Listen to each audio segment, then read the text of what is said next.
tots els ciutadans tenim la responsabilitat de que les persones que tenen, per exemple, la mobilitat reduïda o un altre tipus de discapacitat tinguin la possibilitat de la mobilitat com qualsevol altre.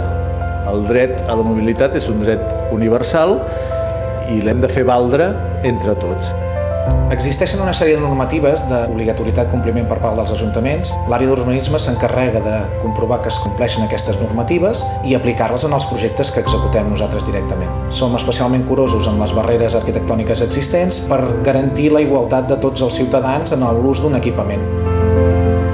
Qualsevol esforç urbanístic a favor dels discapacitats no solament beneficia a les persones amb discapacitat, sinó que també dona qualitat de vida a tota la resta que veuen que poden caminar encara amb més comoditat de l'habitual. Són barreres que afecten a tothom, no només amb la gent amb discapacitat. El que passa que potser la gent amb discapacitat són els que es veuen més i els que patim més segons quins tipus de barreres. El que es busca és, a través de la pedagogia, però també a través dels anàlisis de les deficiències que ens trobem arreu del municipi, buscar solucions en cada un dels apartats. Aquesta és la idea del Zero Barreres. Per una banda, una actuació de l'Ajuntament i per l'altra una conscienciació, una presa de consciència dels ciutadans per canviar hàbits que, sense adonar-nos-en, ens fan que estiguem reduint els drets d'altres ciutadans. El projecte Zero Barreres ha quedat vinculat al projecte més ampli encara de ciutat educadora perquè una ciutat educadora obligatòriament, necessàriament, ha de ser una ciutat inclusiva.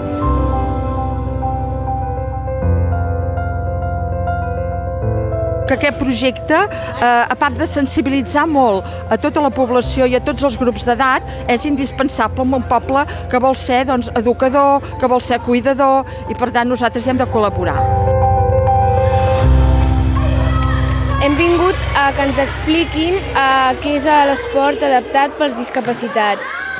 Ens han parlat exactament dels tipus d'esports de discapacitat, com per exemple el bàsquet en cadira de rodes, el futbol sec i més coses. És una xerrada molt interactiva i m'encanta veure aquesta atenció que presten els alumnes i a l'hora de practicar l'esport veus que viuen l'experiència. Activitats com ara aquesta són importants perquè apropem una realitat que potser molts d'aquests nens no coneixen. Fer-los veure que els canvis són possibles. El que hem fet és anar amb la cadira per Palamós per demostrar-nos una mica com era anar en cadira de rodes. L'hora del pati és un exemple molt clar on els nostres oients es poden sentir perfectament interpel·lats, que és el que també busquem, que participin de les nostres xerrades i poder rebre aquest feedback. Demanem ajuda del públic? Li podeu passar amb les mans. Amb les mans. A veure, provem-ho. Amb les mans. Falta, manos! I tot això ho fem perquè pensem que si des de ben petits ja creixen envoltats del que és la discapacitat, de grans tindran aquesta capacitat de posar-se en el lloc de l'altre. Ens ha vingut a explicar a través d'un vídeo el canvi brusc que pot comportar una discapacitat o una decisió dolenta en un cert moment i el procés d'adaptació d'aquesta i les conseqüències que pot comportar. Entre tots ens podem arribar a entendre i podem arribar a fer un futur bastant millor eliminant barreres, començant per les físiques, potser que són les que més criden l'atenció, però també per les barreres invisibles que són la gent. Les entitats vinculades a aquest projecte ens han ajudat a plantar la llavor i ara ens toca treballar. Treballar per fer un Palamós per totes les persones, un Palamós zero barreres.